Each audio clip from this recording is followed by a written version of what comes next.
आज मैं खड़ा हूँ महरे बाज़ार के अंदर।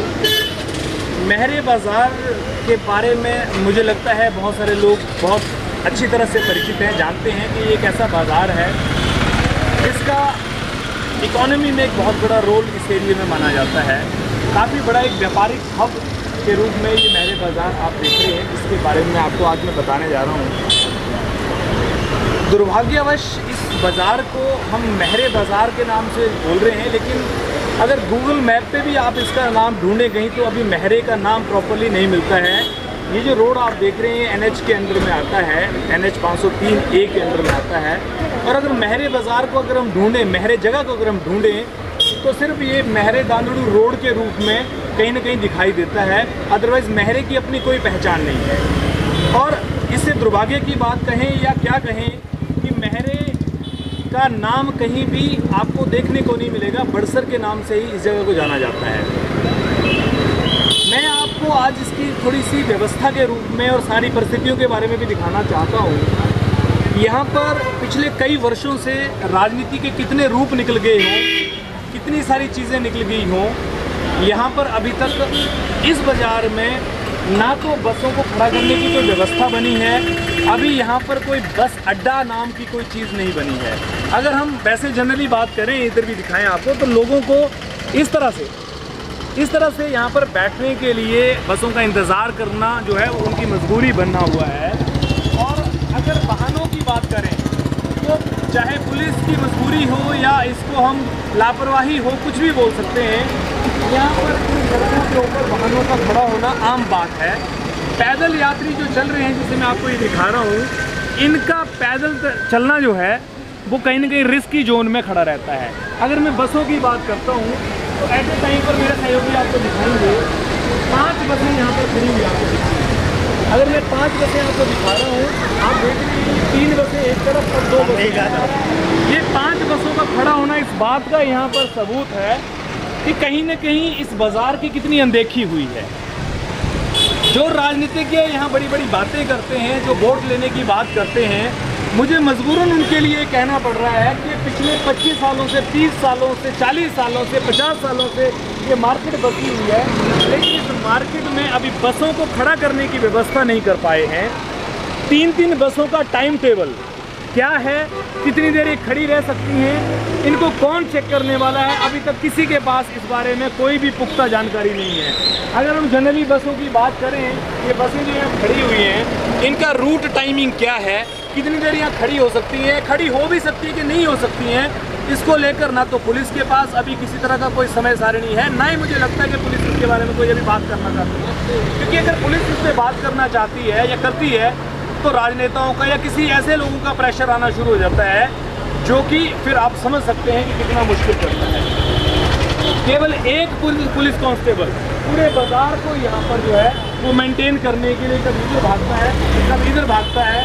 ये 3-3 बसें जो यहाँ खड़ी रहती हैं, इनको यहाँ कोई पूछने वाला नहीं है।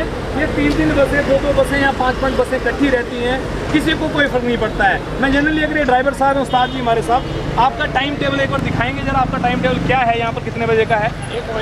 1 बजे आपको यहाँ से जाना है।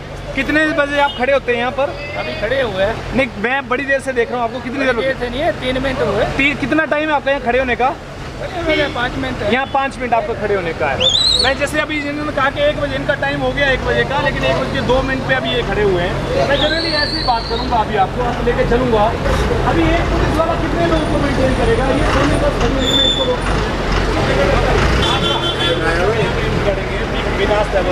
आपका क्या टाइम टेबल है यहाँ पर? 1:20 पे कितनी देर खड़े होते हैं आप यहाँ पर? आने का टाइम कितना है आपका? 1:05 पे आप आएंगे और 15 मिनट आप खड़े होंगे, तो 15 मिनट आपको यहाँ स्टे मिले हुए हैं क्या?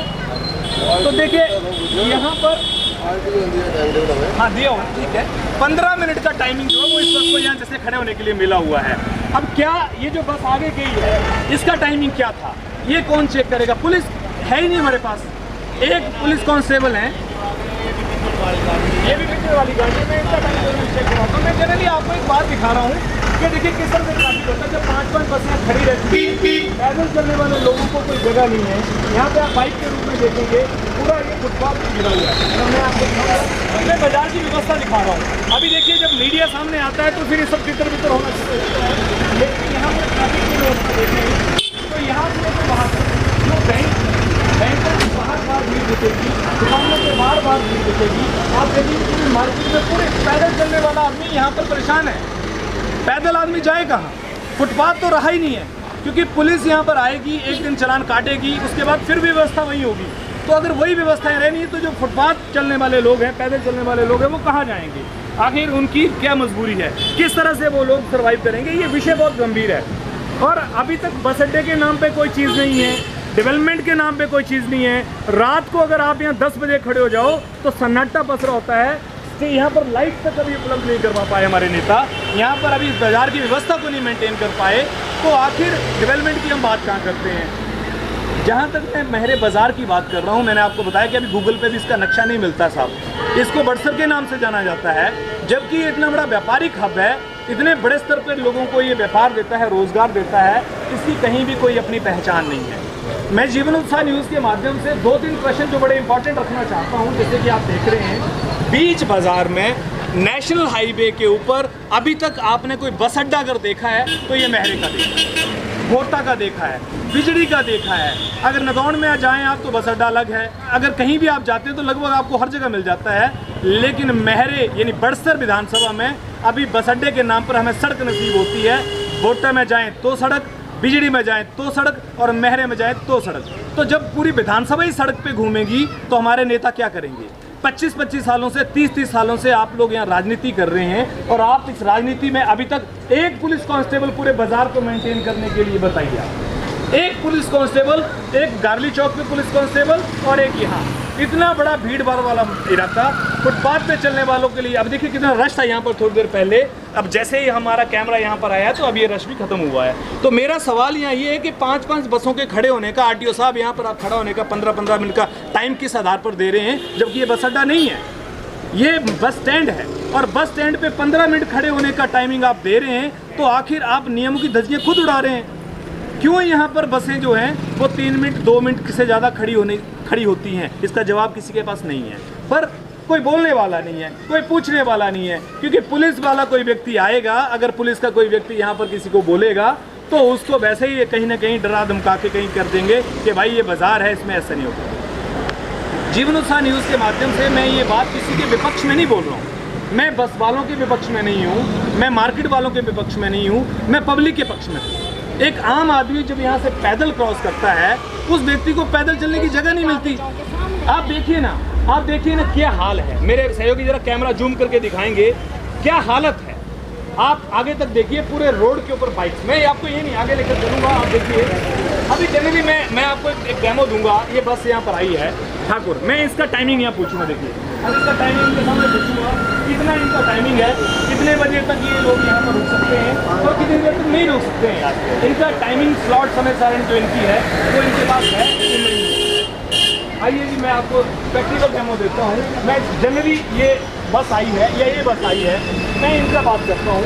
ये देखिए हमारे यहाँ पर ये ठाकुर बस सर्विस है, हमारे भाई साहब ये बैठे हुए हैं। भाई साहब आपका एक टाइम टेबल होता है, वो टाइम टेबल आपका कितने बजे का है? मैं प्रैक्टिकली बात कर रहा हूँ, कितने बजे का यहाँ पहुँचने का? 1 बजे का यहाँ पहुँचने का आपका? नमस्कार जी, नमस्कार। 1 बजे का यहाँ पहुँचने का आपका। तो देखिए अभी 1:07 पे यहाँ पहुँचे। कितनी देर खड़े रहना है आपको यहाँ पर? ये निकल जाएंगे, देखिए ये निकल जाएंगे। लेकिन जो यहाँ 15-15 मिनट के लिए खड़ी रहती है बसें, ये क्यों खड़ी रहती है साहब? आरटीओ साहब, मुझे तो लगता नहीं कि किसी बस अड्डे, बस स्टैंड के ऊपर आप 15 मिनट का टाइमिंग रुकने का देते हैं। और यही वजह है कि कहीं ना कहीं ये बड़ा जाम का कारण बन जाता है। मैं बार बार ये प्रश्न इसलिए खड़ा कर रहा हूँ कि हमारे जो लोग चलते हैं यहाँ पर, अभी बुजुर्ग चल रहे हैं, इन बुजुर्ग को चलने की कोई जगह नहीं है। यहाँ पर बस स्टैंड पे, बस अड्डे पे आप देखिए, यहाँ पर ये बस स्टैंड ही बोल सकता हूँ इसको मैं, बरसर का। यहाँ पर लोगों को बैठने की जगह बनाई हुई है, अदरवाइज वहाँ देखिए लोग बैठे हैं। इवन देन यहाँ पर पुलिस की अगर बात करूं, मैं बार बार इस सवाल को उठा रहा हूं कि अब थानों में ही पुलिस नहीं है तो यहाँ पर कांस्टेबल कहाँ से लगाए जाएंगे। इतने सारे लोगों को समझाना, इतने सारे लोगों को मैनेज करना आसान नहीं है। इसी वजह से मैं आपको आज यहाँ की परिस्थिति दिखा रहा हूँ। मैं कई दिनों से बात सोच रहा था कि शायद थोड़ा बहुत कुछ अनबैलेंस हो जाता है तो उसको करने में शायद टाइम लग जाता है, लेकिन महरे बाज़ार की व्यवस्थाओं को लेकर ये प्रश्न उठाना लाजमी है कि यहाँ पर एक बस अड्डे की ज़रूरत सबसे ज़्यादा है। मैं अगर यहाँ बात करूँ टैक्सी स्टैंड की, आप देखिए ये टैक्सीज खड़ी हैं, ये देखिए रोड के ऊपर खड़ी हुई है, सड़क के ऊपर टैक्सी स्टैंड आपने यहाँ देखा होगा। तो एक टैक्सी स्टैंड तक नहीं हम बना पाए। हम क्या एक्सपेक्टेशंस करते हैं? अभी भाई साहब आप यहाँ खड़े हुए हैं, आप बताइए इस सड़क के ऊपर आपने गाड़ी खड़ी किस आधार पर क्यों की है? देखने के लिए। क्या देखने के लिए? गाड़ी सीखने के लिए। तो गाड़ी सीखने के लिए यहाँ खड़ी करेंगे? अभी यहीं से आ रहा है, बंदे तो यहीं खड़ी करेंगे। तो पुलिस क्या करेगी? क्या करेगा पुलिस वाला? एक पुलिस वाला कितने लोगों के चालान करेगा, कितने लोगों के पीछे भागेगा? ये लोगों को अपनी भी समझ चाहिए। यहाँ पर अगर गलोड़ दांदड़ की तरफ बसें जाती हैं, कोई यहाँ पर स्टैंड कर देती हैं। नीचे तक अगर आप जाएंगे, मेरे सहयोगी, अगर आपको नीचे तक गाड़ियाँ लगी पड़ी हैं, कहीं खड़े होने की जगह नहीं है, तो ना पार्किंग की व्यवस्था है, ना बस अड्डे की व्यवस्था है। रात को यहाँ पर लोग सुनसान अंधेरे में खड़े रहते हैं। साहब मैं रात का भी दृश्य आपको दिखाऊंगा। रात के 10 बजे यहाँ पर सुनसान हो जाता है, एक लाइट तक की बाजार में नहीं जलती है। महिलाएं, बुजुर्ग, रात को कोई बस में बैठना है, कोई परेशानी है। अब देखिए बारिश लगी है, सब लोग देखिए अभी देखिए ये सब यहाँ बैठे हुए हैं, इंतजार कर रहे हैं बसों का। ये तरक्की की बात करते हैं हम लोग, इसे डेवलपमेंट कहते हैं। इस महरे बाजार में करोड़ों रुपए का रेवेन्यू सरकार को जाता है। टैक्स के रूप में ये दुकानदार करोड़ों रुपए देते होंगे, लेकिन हमारी डेवलपमेंट के नाम पे जीरो। हमारी डेवलपमेंट में हमें अगर नसीब हो रहा है तो ये जगह हो रही है, देखिए जहाँ पर ये बच्चे लोग बैठे, ये देखिए छोटे छोटे बच्चे। तो हमारे यहाँ बहन जी, उनसे बात कर लेते हैं। कहाँ से आप हैं? चंडीगढ़ से। आप यहीं लोकल रहने वाले हैं? अच्छा, तो यहाँ पर अब आप लोग आए हैं, बस का इंतज़ार कर रहे हैं? बस का इंतज़ार कर रहे हैं। यहाँ पर अभी आप खड़े हैं, बारिश लग पड़ी है, मन में क्या बात आ रही है आपकी? कोई सवाल आ रहा होगा, जो बस अड्डा होता, कोई बात होती? होना चाहिए। आप लोग चंडीगढ़ से आए हैं बाबा बालकनाथ में। देखिए ये जो लोग आते हैं, बाबा बालकनाथ मंदिर भी आते हैं, या जितने भी यहाँ पर टूरिस्ट आते हैं, उन सब लोगों की सुविधाओं के लिए भी हमारे पास एक बस अड्डा होना बहुत जरूरी है। कॉलेज के स्टूडेंट्स हैं, मुझे लगता नहीं है कोई बोलने वाला है, तो चलो कुछ होते हैं हम, कोई बात नहीं है, सामने आना चाहिए, बात करते हैं। ये देखिए हमारा युवा कैसे भाग जाता है कैमरे से। क्यों भागते हो भाई आप? अगर अभी यहाँ पर अक्षय कुमार आया होता तो आप सेल्फी लिवा रहे हो साथ में। अक्षय कुमार नहीं आते। अरे मान लो अगर आया होता तो आप सेल्फी ले रहे होते तो भागते नहीं। तो भागने की जरूरत नहीं। क्या करते हैं आप? कॉलेज में पढ़ते हैं? बेरोजगार हैं। Very good. आप क्या हैं? आप भी बेरोजगार ही हैं। यहाँ बेरोजगारों की संख्या कितना होगी? ये परिस्थिति है साहब।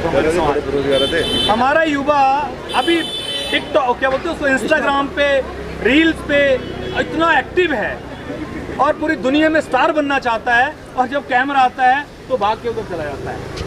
ये जो हमारे युवाओं की जो एक प्रेरणा का नहीं होने का कारण है, ये भी हमारा कहीं ना कहीं एक दोष है कि हम लोग डेवलपमेंट की बात ही नहीं करते हैं। तो अगर मैं इस बाज़ार की बात करूं, मैं बार बार इस मुद्दे को ज़रूर रखना चाहता हूं कि देखिए आप अपनी सिर्फ कोई कहानियों से नहीं बच सकते। आप सिर्फ कहानियां बना के लोगों को समझा दें, ऐसा नहीं है। यहाँ पर डेवलपमेंट की बात करनी पड़ेगी। ये बिना डेवलपमेंट के अगर आप कहीं भी बात करते हैं तो वो खोखली सी बात लगती है। मेरे बस स्टैंड का जल्दी आप लोग बनाने का, बस अड्डे का बनाने का कोई प्रपोजल बनाइए। उसको कहाँ स्टैब्लिश करना है, कहाँ नहीं कर रहे हैं, आपका काम है। नेता लोग आप हैं, अधिकारी आप हैं, और आपकी जिम्मेवारी बनती है इन सब चीज़ों को व्यवस्थित करना। यहाँ पर बसें 15-15 मिनट, 20-20 मिनट तक खड़ी होती हैं। इनका क्या इंतजाम आपको करना है, आरटीओ साहब आप जाने, एसडीएम साहब आप जाने। लेकिन 20-20 मिनट तक बसों का 15-15 मिनट तक खड़ा रहना ही यहाँ के ट्रैफिक जाम का बड़ा कारण है। और महरे बाजार को लाइट उपलब्ध कराना कहीं ना कहीं एडमिनिस्ट्रेशन का काम है, आपके हमारे विधायकों का, हमारी सरकारों का काम है कि यहाँ पर रात को महिलाओं की सुरक्षा या सभी शिक्षाओं को, सभी चीज़ों को कहीं ना कहीं मेंटेन किया जाए। तो जीवनोत्साह न्यूज़ के माध्यम से आज मैंने इस व्यवस्था को आपके बीच में दिखाया। मुझे लगता है कि बहुत सारे लोग इस व्यवस्था को जानते होंगे, समझते होंगे, लेकिन उसके बावजूद भी कहीं ना कहीं इस व्यवस्था को मेंटेन करने के लिए शायद जो कदम उठाने चाहिए वो नहीं उठा पा रहे होंगे। तो मैं फिर भी जो ये पुलिस वाले हैं ना, इनका धन्यवाद करूँगा कि एक इकलौता व्यक्ति पूरे बाजार को वहाँ से लेकर वहाँ तक दौड़ा दौड़ा मेंटेन करता है पूरा दिन। मैं इन्हीं की बात नहीं कर रहा हूँ, जो भी पुलिस कांस्टेबल यहाँ खड़ा होता है बारिश में, परेशानी में, धूप में, पूरे बाजार को अकेला मेंटेन करता। तो मेरा पुलिस प्रशासन से भी निवेदन है कि कम से कम 2 कांस्टेबल तो यहाँ लगाए जाएँ कम से कम, क्योंकि लोग मानते नहीं हैं। और जो लोग गलत तरीके से गाड़ियाँ खड़ी करते हैं उनके चालान काटे जाएँ और रूटीन से काटे जाएँ। यहाँ ट्रैफिक इंस्पेक्टर लगाए जाएं, क्योंकि दुकानदार कितना बुरा मानता है इससे फर्क नहीं पड़ता है, दुकानदार क्यों बुरा मानता है इससे फर्क नहीं पड़ता है। फर्क इस बात से पड़ता है कि फुटपाथ पे चलने वाले लोग परेशान रहते हैं और उनको चलने की कोई जगह नहीं है, बैठने की कोई जगह नहीं है। इसलिए जीवन उत्साह न्यूज़ के माध्यम से मैं इस विषय को बड़ी गंभीरता के साथ रखना चाहता हूँ। इस विषय पर आप जरूर कहीं ना कहीं गहनता से विचार करें। बहुत बहुत धन्यवाद आप सबका। इस तरह से बने रहिए, जीवन उत्साह न्यूज़ की इस खबर को आप शेयर जरूर करें। Thank you very much.